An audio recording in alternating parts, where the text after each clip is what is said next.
வணக்கம். வக்கரதுண்ட மகாகாய சூரியகோடி சமப்பிரபக அவிக்னம் குருமேதேவ சர்வகாரியேஷு சர்வதா. தென்னாட்டுடைய சிவனே போற்றி, என் நாட்டவர்க்கும் இறைவா போற்றி.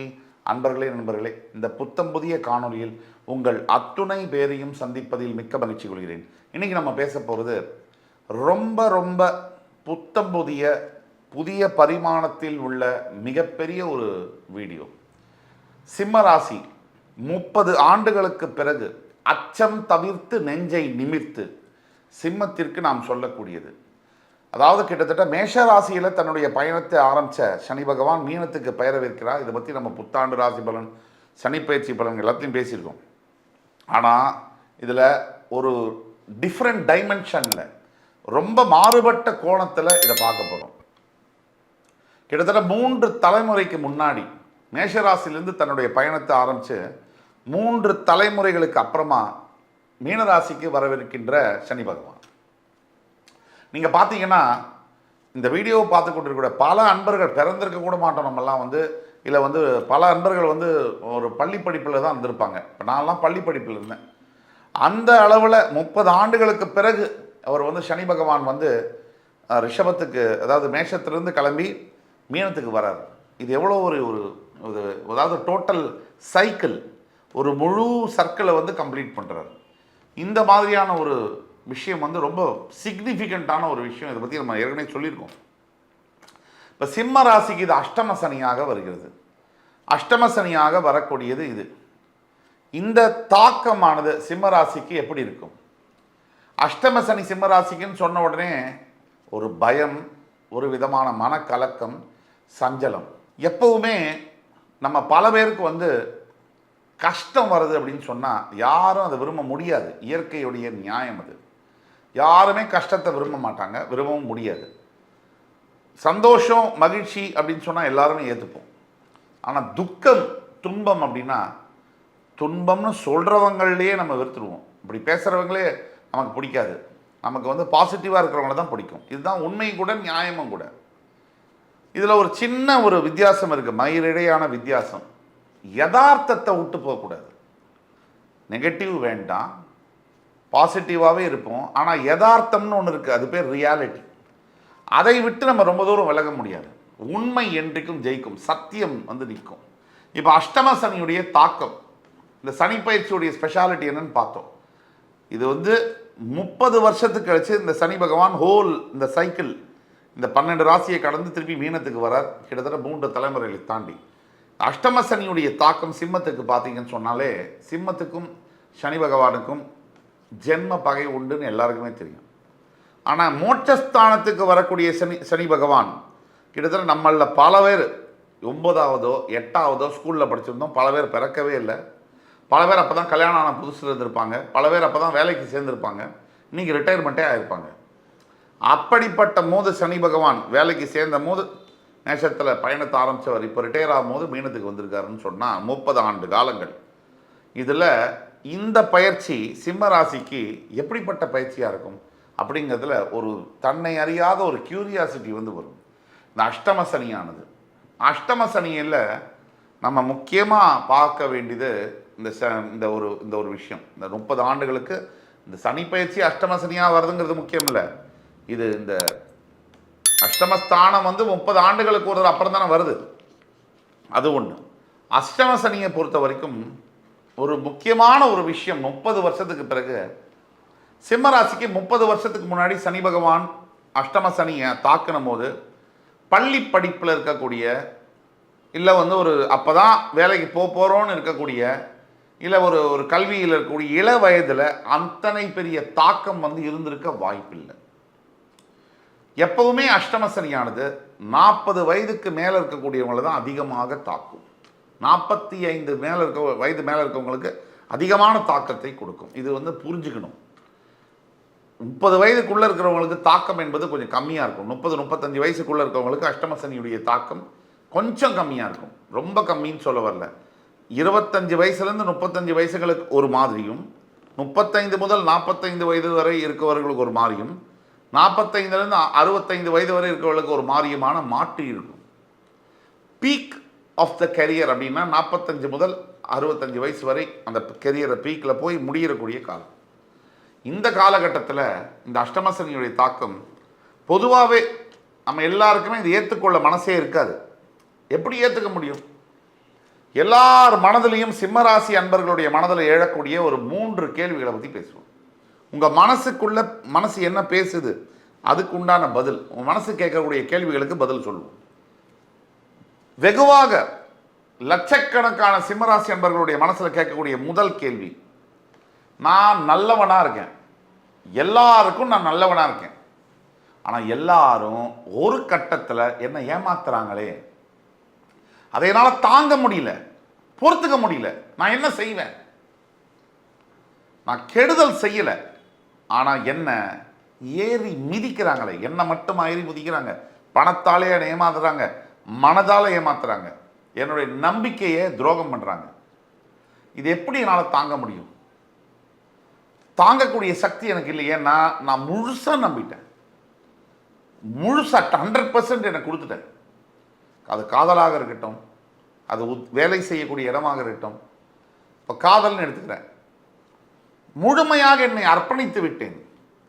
ஒரு பெண் என்னுடைய மனதில் காதல் மூலிமா வந்தா, ஆனால் அவளுக்காக என் வாழ்க்கையை, ஏன் என்னுடைய பெற்றோர்களை கூட நான் வந்து 2ஆம் பட்சமாக நான் பார்த்தேன்.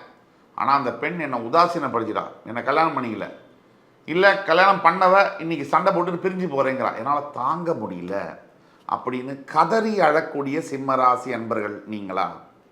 ஏன் இது எனக்கு நடக்குது? சிம்மராசி அன்பர்களுடைய கேள்வி. நான் நல்லவனாக நல்லது தான் நான் நினச்சேன், நல்லது தான் செஞ்சேன், ஆனால் எனக்கே இந்த துரோகம், எனக்கே இந்த இழப்பு, எனக்கே இந்த விட்டுட்டு போகிறாங்க காதலில், இல்லை மனைவி ஏன் என்னை விட்டுட்டு போகணும்? இந்த கேள்விக்கான பதில் எப்பவுமே ஒரு மனித பிறவியில் பிறப்பு முதல் இறப்பு வரை கால நிர்மாணங்கள் உண்டு. ஒவ்வொரு காலத்திற்கு ஒவ்வொரு மாதிரியான நமக்கு சில விஷயங்கள் நடந்துக்கிட்டே இருக்கும். நல்லது, சில துரோகங்கள், நம்பிக்கை துரோகங்கள், சில இழப்புகள் நடந்துகிட்டே இருக்கும். அதற்கு காரணத்தை தேடுறதை விட அதற்குண்டான தீர்வுகளை நோக்கி பயணப்படுறது தான் புத்திசாலித்தனம். இந்த வாழ்க்கை அப்படிங்கிற கேம் நீங்கள் என்ன நினைக்கிறீங்க, என்ன கேட்குறீங்கன்னு எனக்கு தெரியாமல், உங்கள் மனசுக்குள்ளே என்ன ஏக்கம், என்ன காயம் எனக்கு தெரியாமல், இதெல்லாம் என்ன பண்ணணும்னா, நம்மளை யார் விட்டுட்டு போகிறாங்களோ, காதலை விட்டுட்டு போயிட்டா, மனைவி விட்டுட்டு போயிட்டா, நம்மளால் தாங்க முடியல, செத்து போயிடலாமான்னு தோணும் சில பேருக்கு. அதையெல்லாம் மீறி நீங்கள் வாழ்ந்து காமிக்கணும், அவங்க கண்ணுக்கு முன்னாடி வாழ்ந்து காமிக்கணும். நம்ம அப்படி வாழும்போது தான் இந்த பிறவிக்கான பயனை நம்ம அடைய முடியும். இப்போ கஷ்டத்தில் இருக்கும்போது மனசு வந்து சுருங்கும். இந்த கஷ்டத்தை தாண்டி ஜெயிக்கும் போது உங்களுடைய மனம் என்பது மிகப்பெரிய வெற்றியை அடையும் பொழுது உங்களுக்கு சொல்ல முடியாத அளவிற்கு இந்த வாழ்க்கையின் மீது திருப்தியும் சந்தோஷமும் மகிழ்ச்சியும் வரும். ஆனால் இங்கிருந்து அந்த இடத்துக்கு போகிறதுக்கு முதல் இன்க்ரீடியன்ட் என்ன தேவை அப்படின்னா, சகிப்புத்தன்மை தேவை. நமக்கு தன்னம்பிக்கை நம்மகிட்ட பிறவியில் ரத்தத்திலே இருக்குது. சகிப்புத்தன்மை தேவை. அடுத்தபடியாக பொறுமை தேவை. அதுக்கு அடுத்தபடியாக ஃபோக்கஸ் தேவை. அதாவது ஒரு விஷயத்தை எடுத்து அதிலேயே பிரயாணம் பண்ணக்கூடியது. அந்த வெற்றி பாதையை நோக்கி அடிச்சிட்டே இருக்கணும். இந்த வீல்ஸு பார்த்தீங்கன்னா, காரில் இருக்கக்கூடிய சக்கரங்கள், இப்போ சென்னையிலேருந்து பெங்களூர் போகிறீங்க அப்படின்னா அது பாருங்கள், சுற்றிட்டு அதே போயிட்டே இருக்கும். எங்கே நெளினா இங்கே நெளிஞ்சு, எங்கே வளையணும் இங்கே வளைஞ்சி, எங்கே ஏறணும் அங்கே ஏறி, எங்கே இறங்கணும் அங்கே இறங்கி. ஆக நம்மளுடைய அந்த அதாவது அந்த ஃபோக்கஸ் மாறாமல் இருக்கணும், கவனம் சிதறாமல் இருக்க வேண்டும். அது ரொம்ப முக்கியம் வாழ்க்கையில் நம்ம ஜெயிக்கிறதுக்கு. இன்னொரு கேள்வி, சிம்மராசி இருக்கக்கூடிய அத்தனை அன்பு மக்கள், அன்பு நேயர்களுடைய மனசில் வரக்கூடிய கேள்வி, பொதுவாக இந்த 30 வருஷத்துக்கு பிறகு வரக்கூடிய கேள்வி. அதாவது எனக்கு ஏன் இது நடக்கணும் அப்படிங்கிறது தான் முதல் கேள்வி. ரெண்டாவது கேள்வி, நான் இந்த வாழ்க்கை இப்படியே போயிடுமா, இல்லை என்னுடைய வாழ்க்கையில் ஏதாவது மாற்றங்கள் வருமா? அப்படி வரும்னா எப்போ வரும்? இதுதான் ரெண்டாவது கேள்வி, எல்லாருடைய மனசில் இருக்கக்கூடிய கேள்வி. உங்களுடைய வாழ்க்கையில் மாற்றங்கள் வருமானா? மாற்றங்கள் கண்டிப்பாக வரும், 100% வரும். எப்போ வரும்னா சுய ஜாதகம், உங்களுடைய பிறப்பு ஜாதகம் இருக்குல்லையே, அதை கீழே கொடுக்கக்கூடிய வாட்ஸ்அப் நம்பரில் எங்களை தொடர்பு கொண்டு நீங்கள் கேட்கும்போது உங்களுக்கான ஆன்லைன் அப்பாயின்மெண்ட் கொடுத்துருவோம். அந்த நேரத்தில் உங்களுடைய கன்சல்டேஷன் பார்த்து கிளியர் கட் ப்ரிடிக்ஷன்ஸ், உங்களுக்கு இந்த நேரத்தில் மாற்றங்கள் வரும்னு நாங்களால் சொல்ல முடியும். அது ஒன்று. ஆனால் பல கேள்விகள் இருக்குது. இப்போ நான் காதலை பற்றி ஒரு விஷயம் பேசினேன். நான் வேலை செய்யக்கூடிய இடத்துல, சிம்மராசி என்பர்களுக்கு அடுத்த கேள்வி, வேலை செய்யக்கூடிய இடத்துல நான் எவ்வளவோ உழைக்கிறேன், மாடு மாதிரி உழைக்கிறேன். என்னுடைய திறமை இந்த கம்பெனிக்காக, இந்த அலுவலகத்துக்காக மிகப்பெரிய அளவில் நான் வந்து போராடி இருக்கேன், என்னுடைய திறமையை கொடுத்துருக்கேன். ஆனால் எனக்கு என்ன கிடைச்சிது? வெறும் கெட்ட பேர். வேற யாரோ ஒருத்தருக்கு ப்ரமோஷன் கிடைக்குது, பதவி உயர்வு, இன்சென்டிவ்ஸ் கிடைக்குது. இது ஏன்? என்னுடைய மேலதிகாரிக்கு என் மேலே ஒரு வெறுப்பு இருக்கு. ஏன்? நான் எந்த தவறுமே செய்யலையே, ஏன்? இது ரெண்டாவது கேள்வி. நல்லா புரிஞ்சுக்குங்க. வீட்டுக்குள்ள இருக்கும் போதே நமக்கு என்ன வேணுமோ, என்ன பிடிச்சதோ அதை மாதிரி நடந்துக்க மாட்டேங்கிறாங்க. நம்ம வெளியில போயிட்டோம்னா நம்மளை வந்து எதிர்பார்க்க முடியுமா? நமக்கு பிடிச்ச மாதிரி அவங்க பேசுவாங்க, அவங்களுக்கு எப்படி வேணுமோ அப்படி தான் பேசுவாங்க. நமக்கு பிடிச்ச மாதிரியா நடந்துக்குவாங்க, அவங்களுக்கு எப்படி பிடிச்சதோ அப்படி தான் நடந்துக்குவாங்க. நீங்கள் ஸ்கில் ஒன்று மட்டும், சிம்மராசி அன்பர்களே, உங்களை வேண்டி கேட்டுக்கிறேன். உங்களுக்கு அபரிவிதமான திறமை இருக்குன்னா அதை உங்களுக்குள்ளே வச்சுக்கோங்க. நீங்கள் அந்த திறமையை வெளியில் கொஞ்சம் கொஞ்சமாக நேர சந்தர்ப்ப காலம் பார்த்து காமிக்கணும். உங்கள்கிட்ட 100% திறமை இருக்குன்னா எந்த இடத்துல 10% காமிக்கணுமோ, எந்த இடத்துல 30% காமிக்கணுமோ ஜாக்கிரதையாக ஹேண்டில் பண்ணும். நீங்கள் ஒரே மொட்டா போய் எனக்கு திறமை இருக்குன்னு எக்ஸிபிஷன் பண்ணீங்கன்னா உங்களை பார்த்தா மற்ற கூட வேலை செய்கிறவங்களுக்கு பயம்தான் வரும். உங்களை பார்த்தா சவால், ஒரு சேலஞ்சிங்காக தான் தோணும். உங்களை சேலஞ்சாக தான் பார்ப்பாங்க, வில்லனாக தான் பார்ப்பாங்க. நாம் திறமை இல்லாமல் உட்காந்துருக்கோம், ஒரு ஆள் நம்ம பக்கத்தில் திறமையோடு உட்காந்துருக்கான் அப்படின்னு சொன்னால் அவனை பார்த்தா நமக்கு பயம் வருமா வராதா? நாளைக்கு நம்ம வேலை போயிடும், அவன் தான் பெரிய ஆளாவான்னு சொல்லி அந்த பயம் அவங்களுக்கும் இருக்கும். ஸோ அவங்க என்ன பண்ணுவாங்க? வேலையில் ஃபோக்கஸ் பண்ணாமல் அரசியலில், பாலிட்டிக்ஸில் ஃபோக்கஸ் பண்ணி உங்களை எப்படி கவுக்கணும்னு யோசிப்பாங்க. இது ஒன்று.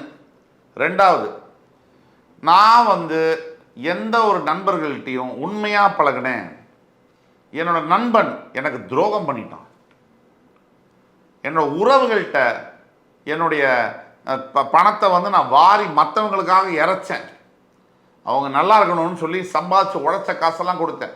ஆனால் இன்றைக்கி நான் நிர்கதியாக இருக்கேன், என் லைஃப் எதிர்காலம் கேள்விக்குறியாக இருக்குது அப்படின்னு நினைக்கிற சிம்மராசி என்பவர்கள் உங்கள் மனசில் தோணுதா?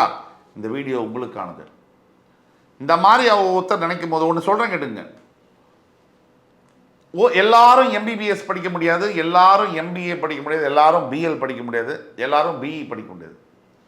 ஒவ்வொரு மனிதனும் தன்னுடைய வாழ்க்கையில் அகடமிக்கலாக ஒவ்வொரு பாடத்தை படிக்கிறாங்க. அதே மாதிரி நார்மல் வாழ்க்கையில் ஒவ்வொரு அனுபவ பாடத்தையும் படிக்கிறாங்க. நான் படித்த பாடம் உங்களுக்கு நீங்கள் படிச்சிருக்க வாய்ப்பில்லை.